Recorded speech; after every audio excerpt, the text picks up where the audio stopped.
उनके पास फ़ोन आया और सामने वाले ने अपने आप को एसबीआई का कर्मचारी होना बताया। उन्हें ये कहा गया कि केवाईसी अपडेट करवाना है आपका, और उसके ज़रिए उनके अकाउंट से 3 लाख रुपए निकाल लिए। मैडम, आपने कॉन्टेस्ट जीता है, बस आपकी बैंक डिटेल्स दीजिएगा। अधिकतर जगह पे पैसा जल्दी डबल और ट्रिपल करने का लालच होता है। ऑफर ये है कि आपको देने होंगे 20,000 रुपए और 3 महीने में आपको मिलेंगे 40,000 रुपए। सर, क्या वो अकेले था या फिर अकेले ही सारी रणनीति वो बना? डिलीवरी बॉय का भेस बना के गई ताकि क्लियर हो सके कि किसी भी अनजान लिंक को क्लिक ना करें। व्हाट्सएप में अचानक से एक लिंक आया, क्लिक किए और उसमें फ़ोटो क्लिक हो गई। साइबर क्राइम से जुड़े मामले दिन ब दिन बढ़ते जा रहे हैं। इसके ग्राफ को कम करने के लिए साइबर टीम भी गठित की गई। हाल ही में एक मामला भिलाई से जुड़ा हुआ, जिसमें सेक्टर 10 निवासी कविता दुबे, जिन्होंने 1 जनवरी को एक रिपोर्ट दर्ज कराई। इस रिपोर्ट में उन्होंने लिखवाया कि उनके साथ एसबीआई बैंक का कर्मचारी द्वारा बन करके उन्हें फ़ोन किया गया और उन्हें ये कहा गया कि केवाईसी अपडेट करवाना है आपका, और उसके ज़रिए उनके अकाउंट से 3 लाख रुपए निकाल लिए। साइबर ठगी का ये पूरा मामला पुलिस के सामने आया। उसके बाद टीम सक्रिय हो गई। सक्रियता से टीम काम करती रही और पुलिस भेस बदलकर डिलीवरी बॉय के रूप में जाती है और आरोपी को झारखंड जिला देवघर से पकड़ के लाती है। इस वक्त मेरे साथ एएसपी क्राइम अनुराग झा जी मौजूद हैं और सारी चीज़ों की रणनीति जो बनी थी आप लोग के दरमियान बनी थी, क्या कुछ मामला था, थोड़ा सा डिटेल से बताएंगे उसको। एक्चुअली मामला जैसा आप बता रहे हैं, सेक्टर एरिया की निवासी हैं मिसेस दुबे। उनके पास फ़ोन आया और सामने वाले ने अपने आप को एसबीआई का कर्मचारी होना बताया और केवाईसी अपडेट कराने के नाम पे उनसे खाते और बाकी सारी चीज़ों की डिटेल पूछी, जैसा कि आमतौर पे साइबर क्राइम में होता है। और फिर ठगी करते हुए अकाउंट से 3 लाख रुपए ट्रांसफ़र कर लिए। तो वो शिकायत भी दर्ज करवाई और जैसे ही थाने पे पहुंची और साइबर थाने भी यहाँ पे आई, तो पोर्टल में जो भारत सरकार का पोर्टल है साइबर क्राइम का, उस पर उनके जो भी डिटेल वगैरह थे सारे के सारे एंट्री किए गए। और उसके बाद उस 3 लाख में से जो 2.5 लाख की अमाउंट है वो तो हम लोगों ने तुरंत ही होल्ड करवा दी थी, जो कि अभी कुछ दिन में उनको वापस भी मिल जाएंगी, ऐसी हमारी उम्मीद है। बाकी जो 50,000 थे और जो आरोपी जो मेन काम जो पूरा का पूरा फ्रॉड किया, वो हमारे सामने एक चैलेंज था, क्योंकि नंबर काफ़ी सारे बंद बता रहे थे इसमें जो फ्रॉड। बदल रहा था क्या वो हाँ, नंबर? एक्चुअली साइबर क्राइम का ये पैटर्न ही होता है, ट्रेंड भी यही रहता है कि आपको जो कॉलिंग नंबर आता है वो नंबर बंद हो जाता है, या आप उस नंबर की डिटेल निकालेंगे तो मोस्टली ये होता है कि वो नंबर किसी और के नाम से रहता है, जहाँ से फ़ोन आता है वो कोई और जगह रहती है, तो अलग अलग रहता है। और नंबर इशू कराने के जो डॉक्यूमेंट वगैरह रहते हैं वो भी किसी और के नाम पे रहते हैं। तो और बहुत सारे इसमें जो पैसे ट्रांसफ़र वगैरह हुए थे, जो 50,000 या बाकी सारे कुछ जो उसमें डिटेल आ रहे थे, तो बहुत ज़्यादा इसमें शुरू में तो कुछ क्लू मिल नहीं रहा था। पर फिर टीम लगी रही हमारी, और एसएसपी सर का भी इसमें था निर्देश कि साइबर क्राइम को सर भी बहुत गंभीरता से लेते हैं कि cyber crime actually now it is a very big challenge for us. तो हम लोग के लिए भी था कि हम लोग कितने जल्दी इसको ट्रेस कर सकते हैं, तो टीम भी बहुत मेहनत की। और फिर फाइनली कुछ एक ऐसे क्लू मिले जिनसे पता चला कि जो सामने वाला जो व्यक्ति था वो कुछ ऑनलाइन सामान वगैरह भी मंगवाया है और कुछ, हाँ, वॉलेट भी ट्रांजैक्शन हुआ, इस तरीके की कुछ कुछ और डिटेल।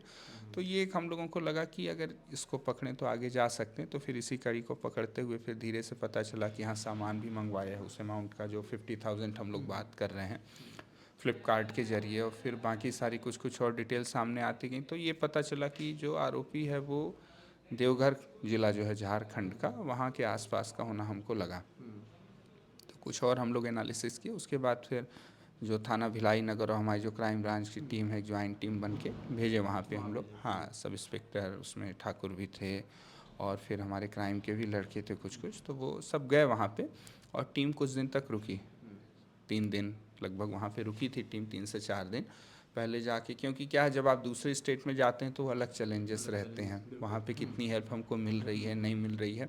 उस मामले में ये चीज़ अच्छी रही कि हमारे एसएसपी सर ने वहाँ के एसपी से कोऑर्डिनेट किया और हमको काफ़ी सारी हेल्प मिली उसके बाद। शुरू में तो ऐसा लग रहा था कि थोड़ा कठिन है, क्या है, झारखंड का माहौल भी थोड़ा अलग है।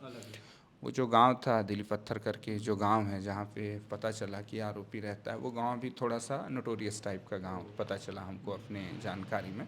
तो वहाँ से आरोपी को पकड़ के लाना अपने आप में एक थोड़ा चैलेंज था। तो उसी के लिए फिर हम लोगों को प्लान करना पड़ा कि जो टीम गई थी वो डिलीवरी बॉय का भेस बना के गई ताकि क्लियर हो सके। फिर डिलीवरी बॉय के एक पार्सल लेके गई और फिर पार्सल उस आदमी को पूछते गए। वहाँ एक लोकल हम लोगों ने बातचीत किया कंफर्म करने के लिए कि जिस आदमी को हम लोग पता कर रहे हैं ये वही है या नहीं है। तो एक दिन तो पूरा वही सब पता करने में लग गया। अगले दिन आदमी का पता चला जब पार्सल लेने के लिए आया तो कंफर्म किए फेस को उसके, बाकी सारी चीज़ों को। फिर कुछ और तरीके से करके टीम रुकी रही वहाँ पे 2 दिन, एक दिन और रुकी, 3 दिन पूरा। फिर उसके बाद फाइनल जो डे था उस दिन वो गई पार्सल डिलीवरी के लिए, और जब आरोपी आया तो फिर तत्काल उसको पकड़ के निकला, क्योंकि गांव में भी पता चलने में समय तो लगता नहीं, आरोपी भी गांव से बाहर निकल नहीं रहा था। तो फिर किसी तरीके से उसको तुरंत गाड़ी में डाल के निकला गया। फिर लोकल जो थाना था वहाँ पहुँचे, लोकल पुलिस की फिर हेल्प लिए, शुरू में भी लिए थे, लोकल पुलिस को भी लेके गए थे वहाँ पे गांव पे, और फिर उसके बाद पुलिस को सूचना दी और फिर वहाँ से हम लोग अपने यहाँ स्टेट में लेके आए आरोपी को। उससे बाकी सारी पूछताछ की हैं, अब उस पर फिर आगे काम चलेगा। पर उम्मीद है वो जो 50,000 बचा है वो तो मिल ही जाएगा। बट उससे ज़्यादा चुनौती है कि ये तो एक केस है, अभी भी कंटिन्यू साइबर क्राइम के बहुत सारे केस डे टू डे हो रहे हैं यहाँ, चाहे दुर्ग जिला की बात करें या बाकी और कहीं की।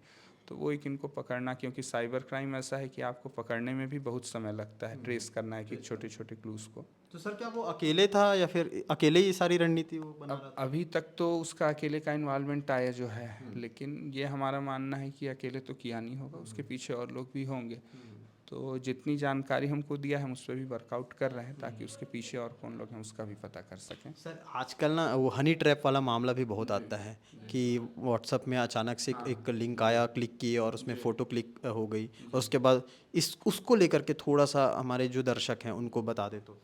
नहीं, हनी ट्रैप हो या चाहे साइबर क्राइम हो, भारत सरकार की भी गाइडलाइन है, समय समय पे आती है, और हम लोग भी लगातार जो जागरूकता फैला रहे हैं लोगों के बीच यही है कि किसी भी अनजान लिंक को क्लिक ना करें या किसी भी अनजान लिंक पर ना जाएं जब तक आप इस चीज़ के लिए निश्चित ना हो जाएं, श्योर ना हो जाएं कि ये जो लिंक आया है आपके किसी जानने वाले ने भेजा है और किस चीज़ के लिए भेजा है। क्योंकि लिंक तो हर किसी के पास आते हैं, मेरे ही मोबाइल पे जनरली 15-20 डेली कुछ ना कुछ लिंक आते रहते हैं, ठीक है, तकरीबन हर किसी के पास आते होंगे। कुछ ऑफ़र वाले लिंक आते हैं कि इस लिंक पे क्लिक करिए, ये ऑफ़र है, वो ऑफ़र है, ठीक है। ये हमारे ऊपर है। साइबर क्राइम में हम लोग भी बोलते हैं 2 चीज़ बहुत ज़रूरी है, एक तो सावधानी और दूसरी जानकारी, है ना। सावधानी इसलिए कि आप जिस लिंक पे जा रहे हैं, दुनिया तेज़ी से साइबर की तरफ जाते जा रही है, ठीक है, वो तो आप पीछे लौट नहीं सकते कि मैनुअली हो जाए हर चीज़, वो आपको जाना ही पड़ेगा। तो कम से कम जानकारी रखिए कि चीज़ें कैसे काम कर रही हैं। जब तक जानकारी नहीं हो तब तक उस चीज़ में क्लिक मत करिए आप। और संशय हो, कोई कन्फ्यूज़न हो तो जो आज आपके आसपास के जो लोग हैं उनसे थोड़ी राय ले लीजिए कि ये सही है या नहीं लिंक पे जाने के पहले। और थोड़ा सा लालच के ऊपर कंट्रोल रखें अपने, कि जनरली साइबर क्राइम में ये भी एक ट्रेंड रहता है, हम लोग जो देखते हैं अधिकतर जगह पे पैसा जल्दी डबल और ट्रिपल करने का लालच होता है। तो ये भी थोड़ा सा समझना चाहिए कि पैसे कमाने का कोई शॉर्टकट नहीं होता है, मेहनत से ही होता है, सीधा रास्ता ही होता है। अगर इतना शॉर्टकट रहता, सबके पास रहता, तो जो आदमी आपको ऑफ़र दे रहा है उसको ज़रूरत ही नहीं पड़ती ऑफ़र देने की। तो किसी भी शॉर्टकट के चक्कर में मत पड़िए। और अगर आपको कोई चीज़ नहीं आ रही, ऑनलाइन बैंकिंग अगर आपको नहीं आती है तो उस चीज़ को रहने दीजिए, आप मैनुअली यूज़ कर लीजिए, पहले सीख जाइए ऑनलाइन बैंकिंग को, उसके बाद आप यूज़ करिए। तब तक आप ऑफलाइन बैंकिंग यूज़ करिए। बैंक हैं, बैंक भी आपको मना नहीं करते, आप मैनुअली पैसा निकालने जाएंगे तो आप मैनुअली पैसा निकालिए, कैश में आप कर लीजिए। और ऑनलाइन बैंकिंग एकदम कंपलसरी तो अपने किसी बच्चे को ले जाइए, आपका बेटा जानता होगा, परिवार का कोई सदस्य जो जान रहा है उसके साथ करिए ऑनलाइन बैंकिंग, उससे सीख लीजिए कि क्या ज़रूरी है, क्या करना है और क्या नहीं करना है। और भरसक प्रयास ये करिए कि ऑनलाइन ट्रांजैक्शन के लिए अकाउंट अलग रखें, जो आपका मेन अकाउंट है उसको रहने दीजिए। Online transaction day to day जो रहता है, आपको जो ज़रूरत पड़ती है उसका एक अकाउंट अलग रखिए, और उसमें भी बहुत सारे ऑप्शन रहते हैं। मैं भी ऑनलाइन ट्रांजैक्शन के लिए यूज़ करता हूँ अकाउंट, उसमें ऑप्शन रहते हैं कि आप ऑनलाइन जो नेट बैंकिंग करना है उसकी अमाउंट कितनी रखनी है, आपको जो एटीएम से विड्रॉल करना है उसकी अमाउंट कितनी रखनी है, बहुत सारी चीज़ों का ऑप्शन रहता है। तो जब आप उस बैंक का ऐप यूज़ कर रहे हैं तो बैंक से पूछ लीजिए, जो कर्मचारी होगा या जो जानता है उससे पूछ लीजिए, उस लिमिट को सेट कर लीजिए। तो जो ठग भी रहेगा आपका जब यूज़ करेगा तो वो एक लिमिटेड अमाउंट से ऊपर आपके साथ ठगी नहीं कर पाएगा, ये कम से कम आपके उतना अमाउंट तो बच जाएगा। तो ये कुछ कुछ छोटे छोटे मतलब हमको सावधानी रखनी चाहिए अगर हम ऑनलाइन बैंकिंग यूज़ कर रहे हैं तो ये एएसपी क्राइम अनुराग झा जी थे, जिन्होंने सारी डिटेल में वो कहानी बताई कि कैसे झारखंड जाकर के उस आरोपी को पकड़ा गया, दुर्ग पुलिस जो साइबर में भी अपनी तैनाती बरकरार रख रही है। लालच बुरी बला है, सिर्फ दोहा ही नहीं है बल्कि ज्ञान की भी बात है, क्योंकि लालच के चक्कर में ही साइबर क्राइम से अधिकतर जुड़े मामले जो हैं दर्ज होते हैं। हालांकि उस पर दुर्ग पुलिस अब काम भी कर रही है। आगे क्या अपडेट रहेगा इन सारे मामलों पर, हम आपको पल पल की जानकारी देते रहेंगे। देखते रहिए केपी न्यूज़। शुक्रिया।